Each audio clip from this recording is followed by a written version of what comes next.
हमारा आया दारसाकरी से आया है। हम ये बताना चाहते हैं कि हमारे पर 2 मर्डर हुए, एक नहीं 2 मर्डर हुए।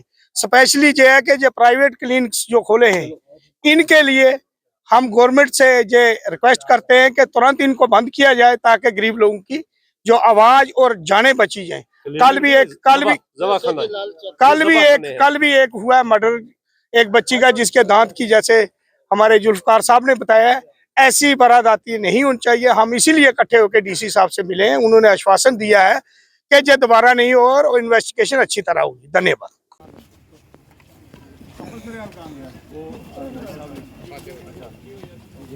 आप आएंगे पास से आ जाओ, एक शॉट ले लो।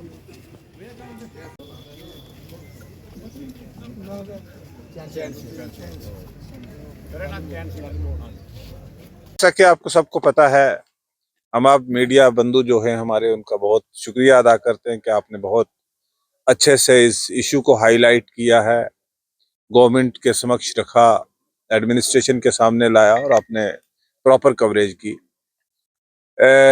आप सबको पता है कि चंद दिन पहले हमारी एक बेटी, ये हमारे चैन सिंह जी की बेटी किरना और ये यशपाल की वाइफ जो है वो गर्भवती थी और उसने अपने बच्चे को जन्म देने के लिए उसको हॉस्पिटल में एडमिट किया गया था, गवर्नमेंट मेडिकल कॉलेज रजौरी में।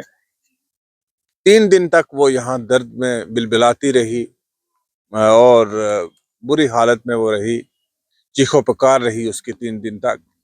लेकिन डॉक्टर्स की लापरवाही की वजह से, डॉक्टर्स की नेग्लिजेंस की वजह से, जो फैमिली का कहना है कि उस बच्ची की जान चली गई, और बच्ची की जान भी चली गई और बच्ची के पेट में जो बच्चा था उसकी जान भी चली गई।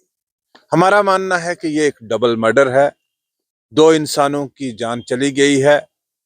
हमें इंसाफ चाहिए। मैं परिवारजनों से मिला था, इनके पास गया था, और परिवार का एक ही कहना है कि हमें इंसाफ चाहिए और जिन लोगों ने ये कत्ल किया है उनको सजा कानून के मुताबिक मिलनी चाहिए। आपके विषय में आया होगा, कल भी आपने देखा कि रजौरी में एक 15 साल की बच्ची जो है उसको भी एक इंजेक्शन लगाया दांत दर्द के लिए और उसकी भी जान चली गई।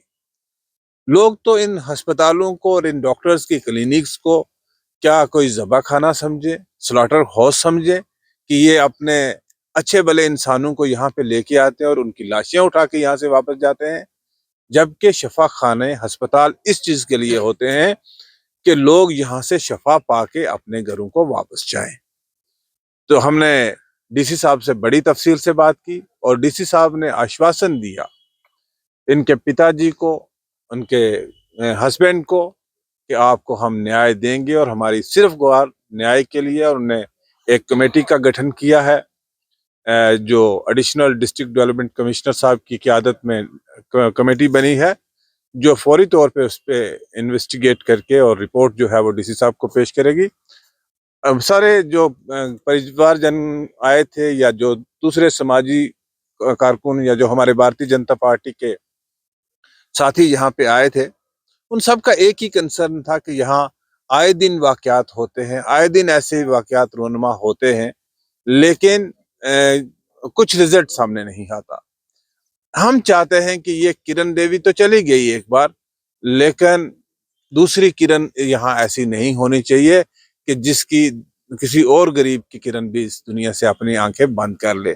डीसी साहब ने बड़े स्पष्ट लफ्जों में कहा है कि मैं न्याय दूंगा और हमें उन्होंने 3 दिन का मौका दिया है, हमसे टाइम मांगा है 3 दिन का।